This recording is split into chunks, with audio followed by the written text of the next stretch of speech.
கங் கணபதியே நம. அனைவருக்கும் வணக்கம். கந்த புராணத்தின் இந்த பதிவை உங்களுடன் பகிர்ந்து கொள்வதில் மிக்க மகிழ்ச்சி அடைகிறேன். இச்சாசக்தியாகிய வள்ளியும் கிரியாசக்தியாக தெய்வானையும் விளங்க ஞானவேல் தாங்கி மயில் வாகனத்தில் வலம் வரும் முருகப் பெருமானை நம் மன வாகனத்தில் ஏற்றி வைப்போம். 16 பேறுகளையும் தன் 12 கைகளாலும் வாரி வழங்குவான் நம் வடிவேலன். கந்த புராணம் 7 உபதேச காண்டம். அதில் 58 சிவ நிந்தனை செய்தவர்கள் கதை. அதன் தொடர்ச்சி. எவனுடைய நெற்றியில் விபூதியும் சரீரத்தில் ருத்ராட்சமும் இல்லாமலிருக்கின்றதோ அவன் எப்பேற்பட்ட சிறந்த பிராமணனாக இருந்தாலும் அவனை கீழ்த்தரமான மனிதன் என்றே கருதி ஒதுக்கிவிட வேண்டும். ஆகையால் உன்னை பார்ப்பதாலும் பேசுவதாலும் பெருத்த தோஷம் ஏற்பட்டுவிடும் என்று கூறினார். அப்போது அங்கிருந்த பிராமணர்களில் மற்றொருவனான பிரம்மகேசரியும் அறிவு மயக்கம் கொண்டவராக அந்த பாசுபத பாரதியை நோக்கி, சந்நியாசியே, திருநீற்றை பூசிக்கொள்வதினாலும் ருத்ராட்ச கொட்டைகளை அணிந்து கொள்வதினாலும் எவ்வாறு மோட்சத்தை அடைய முடியும்? அறிவு ஞானம் மட்டும் இல்லாவிட்டால் அவற்றை தரித்ததினால் கிடைக்கக்கூடிய பயன் எதுவுமே இல்லை. ஆகையினால் சாம்பலை வாரி பூசிக்கொள்வதினாலும் ருத்ராட்ச மரத்தின் விதைகளை தரித்து கொள்வதினாலும் என்ன பயன் ஏற்பட்டுவிடப் போகிறது? அவற்றினால் மோட்சத்தை அடைந்துவிட முடியும் என்று அரச சபையில் அறை கூவுவதும் சரியான காரியம்தானா என்று கூறினார். அதை கேட்டதும் பாசுபத பாரதி, அட முட்டாள் பிராமணனே, உனக்கு வேதாகம புராணங்களில் ஈடுபாடே கிடையாது போலும். விபூதி ருத்ராட்சங்களை தரித்திருப்பவர்கள் ஞானிகளாக இருந்தாலும் அறிவற்ற மூடர்களாக இருந்தாலும் மகா பாபிகளாக இருந்தாலும் அவர்களுக்கு மோட்சமே கிட்டும். வேத புராணங்கள் அனைத்திலும் அவ்வாறுதான் கூறப்பட்டிருக்கிறது. அதனால்தான் உலகிலுள்ள மகாத்மாக்களும் தவசீலர்களும் விபூதி ருத்ராட்சங்களை தவறாமல் தரித்து வருகிறார்கள். அத்தகையவர்கள் பரமேஸ்வரருக்கு சமமானவர்களாகவே கருதப்படுகிறார்கள். அவர்கள் எத்தகைய மகா பாபிகளாக இருந்த போதிலும் உண்மையில் புண்ணிய சீலர்களே ஆவார்கள். விபூதி ருத்ராட்சங்களை தரிக்காதவர்கள்தான் மகா பாபிகள் என்று அழைக்கப்படுகிறார்கள் என்று கூறினார். ஆனால் பிரம்மகேசரி என்கின்ற அந்த பிராமணனோ மீண்டும் மீண்டும் சிவபெருமானையும் விபூதி ருத்ராட்சங்களையும் பற்றி இழிவாகவே பேசிக்கொண்டிருந்தான். அதை பொறுக்க முடியாத பாசுபத பாரதி அரசனை நோக்கி, அரசனே, என்னால் சாஸ்திரங்களை பற்றிய சொற்பொழிவு நிகழ்த்தப்படும் போது இந்த இரு அந்தணர்களும் தங்கள் முன்னிலையிலேயே வீணான தர்க்க வாதங்கள் செய்து சச்சரவிடுகிறார்களே, இது சரிதானா என்று கேட்டார்.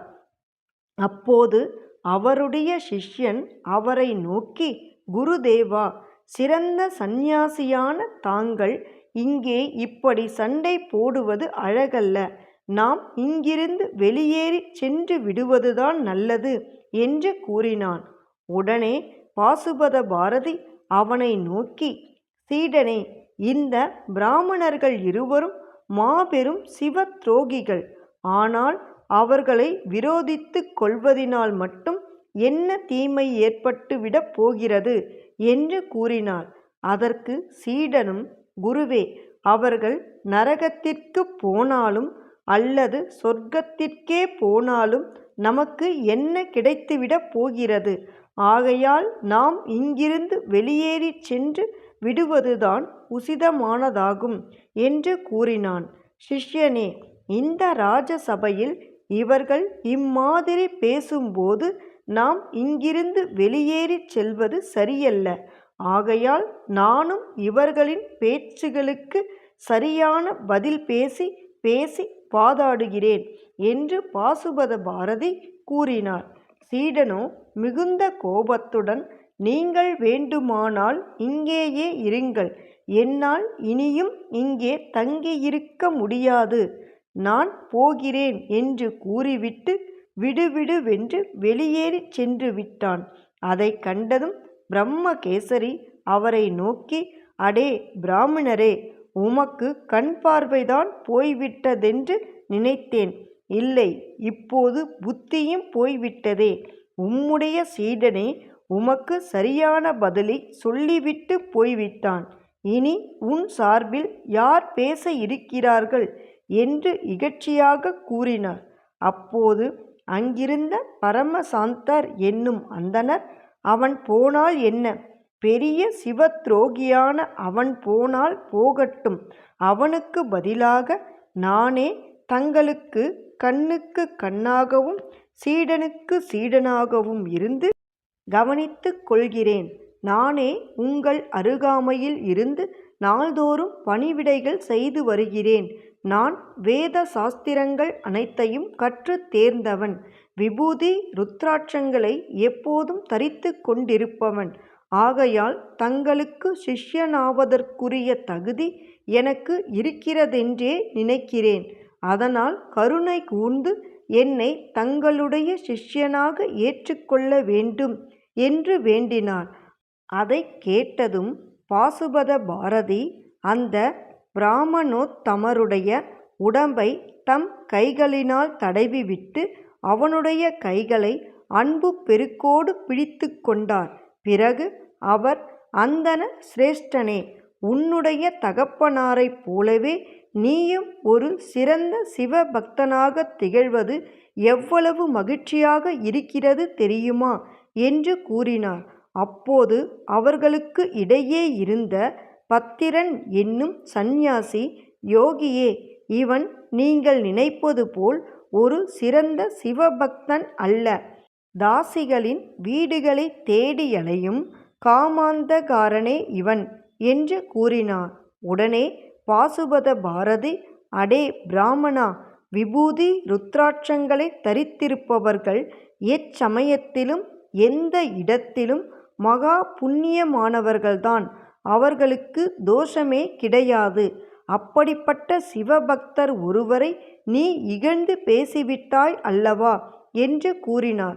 பிறகு அவர், அரசே, தாங்கள் நீதிநெறி தவறாதவராகவும் சிறந்த சிவபக்தராகவும் இருப்பது உண்மையே என்றால், இப்போது இந்த ராஜசபையில் சிவநிந்தனை செய்த வாசுதேவ பாரதி, விபூதி ருத்ராட்சங்களை அவமதித்து பேசிய பிரம்மகேசரி, குருத்ரோகம் செய்த வாசு என்னும் எனது சீடன், சிவபக்தரை பழித்து பேசிய பத்ரன் ஆகிய அனைவருக்கும் இப்போதே தண்டனையளிக்க வேண்டும். இல்லை என்றால் அவர்களுக்கு நானே தண்டனையளித்து விடுகிறேன் என்றார். யோகீஸ்வரரே, தங்களுடைய மகிமையினால் தங்களுடைய இழந்த பார்வையை இப்போது தாங்கள் பெற்றுக்கொண்டு இந்த சிவ துரோகிகளுக்கும் தாங்களே தகுந்த தண்டனையை அளித்து விடுங்கள். நாங்கள் அனைவரும் அந்த அரிய காட்சியை கண்டு ரசிக்கிறோம் என்றான் அரசன். சிறந்த சிவபக்தரான பாசுபத பாரதியானவர் ஒரு நொடி பொழுதிற்குள் தமது இழந்த கண் பார்வையை திரும்ப பெற்றுவிட்டார். அவர் அளவு கடந்த கோபாவேசத்துடன், இந்த 4 பாவிகளுடைய தலைகளிலும் இந்த இடத்திலேயே இந்த வினாடியிலேயே இடி விழக் கடவதாக என்று சாபமிட்டார். உடனே அந்த வினாடியிலேயே அந்த 4 பேர்களின் தலைகளிலும் பயங்கரமான இடி விழுந்து அவர்கள் உயிர்களை பறித்து கொண்டு விட்டது. அப்போது அந்த தவசீலர் எதிரே அஞ்சி நடுங்கியபடி நின்று கொண்டிருந்த அரசனை நோக்கி, அரசனே, சிவ துரோகிகளை நீ உன்னுடைய அரச சபையில் ஆதரவளித்து அமர்த்தியதாலும் என்னுடைய வார்த்தைகளின்படி கேட்டு அவர்களை தண்டிக்காததாலும் நீ ஒரு கழுதையாக மாறக் கடவாயாக என்று சபித்தார். அரசனோ அவரை கரங்கூப்பி வணங்கி, யோகியே, அறியாமையின் காரணமாக நான் இழைத்துவிட்ட தவற்றை நீங்கள் பெரியதாக பொருட்படுத்தாமல் மன்னித்துவிட வேண்டும் என்று வேண்டினான். உடனே பாசுபத பாரதியின் விழிகளிரண்டும் அளவு கடந்த கோபத்தினால் சிவந்து பிரகாசித்தன. அவர் அரசனை நோக்கி, அரசனே, வேதத்திலும் ஸ்மிருதியிலும் பெரிய பெரிய பாவ காரியங்களுக்கெல்லாம் பிராயச்சித்தங்கள் குறிப்பிடப்பட்டு இருக்கின்றன. ஆனால் சிவ துரோகத்திற்கு மட்டும் அவைகளில் எவ்வித பரிகாரங்களுமே சொல்லப்பட்டிருக்கவில்லை. உன்னுடைய விதியின் முடிவு இப்படி இருக்கிறதென்றால் அதற்கு என்னால் என்ன செய்ய முடியும்? அரசனே, இனி எத்தனை ஜென்மங்கள் நீ பிறவி எடுத்தாலும் உன்னுடைய இந்த பாவம் தொலையவே போவதில்லை. உனக்கு இந்த பாவத்திலிருந்து விடுதலையும் கிடையாது என்று கூறிவிட்டு அங்கிருந்து எழுந்து சென்று விட்டார். அரசனும் யோகியின் சாபப்படி கழுதையாக உருமாறி விட்டான். இப்படியாக இடி விழுந்து மடிந்து போன 4 பேர்களும் கழுதையாக மாறிவிட்ட அரசனும் யம தூதர்களினால் இழுத்துச் செல்லப்பட்டு 28 கோடி நரகங்களிலும் தலைகீழாக தள்ளப்பட்டு பலவிதமாகவும் இம்சிக்கப்பட்டு வருகிறார்கள். மேலும் அவர்களுடைய காது, கண், மூக்கு, வாய் முதலான இடங்களிலெல்லாம் சதா காலமும் புழுக்களின் கூட்டங்கள் நிறைந்து துளைத்த வண்ணமே இருக்கின்றன. அதனால் அவர்கள் மூச்சு விடவும் முடியாமல் வருந்தி துன்புற்று வருகிறார்கள். இன்னும் 100 கோடி கல்ப காலங்கள் கழிந்த போதிலும் அவர்களுக்கு அந்த நரக வாழ்க்கையிலிருந்து விடிவோ விமோச்சனமோ கிடையவே கிடையாது. எண்ணிய பொருளை அருளச் செய்யும் கந்த புராணத்தை காதலுடன் இப்புவியில் படிப்போர், கேட்போர், நினைப்போர் யாவரும் பசு, பத்தினி, உறவினர், புத்திரன் ஆகிய அனைவரோடும் ஆனந்த வாழ்வை வாழ்ந்து இந்திரனைப் போல தலைமைத்துவமும் இன்பமும் மிக்க வாழ்வையும் வாழ்ந்து இறுதியில் பரமானந்த நிலையாகிய சிவபத பேரும் பெறுவர். வேலும் மயிலும் சேவலும் துணை. கந்த புராணத்தின் தொடர்ச்சியை தொடர்ந்து கேட்க நமது ஆர்கேஎன் காலம் சேனலை சப்ஸ்கிரைப் செய்து பெல் ஐகானையும் கிளிக் செய்யுங்க. இந்த பதிவினை நமது ஆன்மீக அன்பர்கள் அனைவருக்கும் மற்றும் புராணங்களை கேட்க விரும்புபவர்களுக்கும் ஷேர் செய்யுங்க. பிடித்திருந்தா மறக்காம லைக் பண்ணுங்க, கமெண்ட் பண்ணுங்க. தொடர்ந்து கேட்பவர்கள் அனைவருக்கும் எனது மனமார்ந்த நன்றி. நாளையும் வருவான் நமது வடிவேலன்.